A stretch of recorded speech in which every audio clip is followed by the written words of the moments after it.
Aujourd'hui, lorsque je me suis éveillée après une courte sieste, l'homme sans visage se tenait devant moi.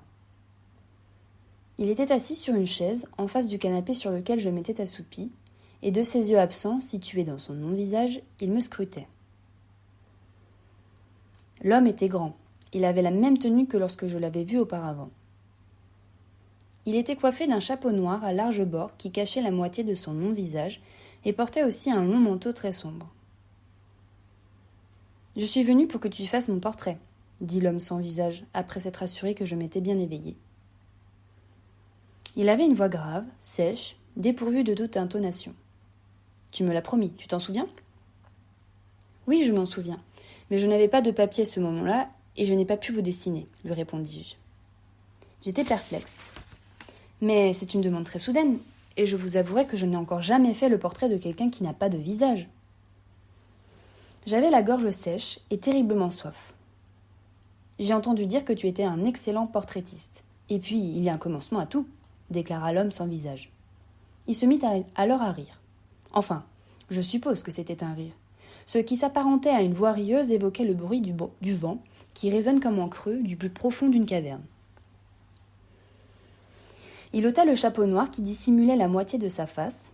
Là où aurait dû se trouver son visage, il n'y avait rien, seulement une sorte de brouillard laiteux qui tourbillonnait lentement.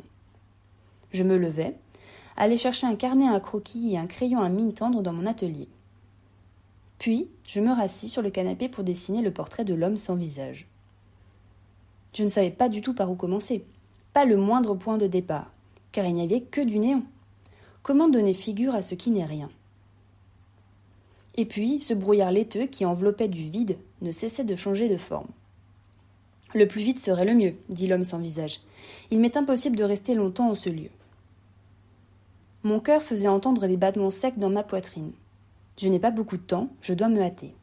Mais les doigts qui tenaient le crayon restaient obstinément en l'air et refusaient de bouger.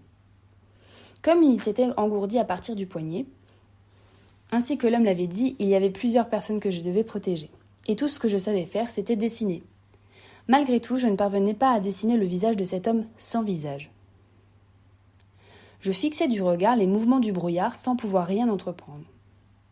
« Désolé, mais le temps est écoulé, » dit l'homme sans visage peu après. Et depuis sa bouche, située dans son non-visage, il poussa un grand soupir embrumé. « Attendez, encore un peu, hé !»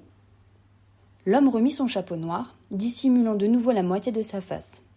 « Je reviendrai te trouver un jour, et peut-être qu'alors tu sauras me dessiner. »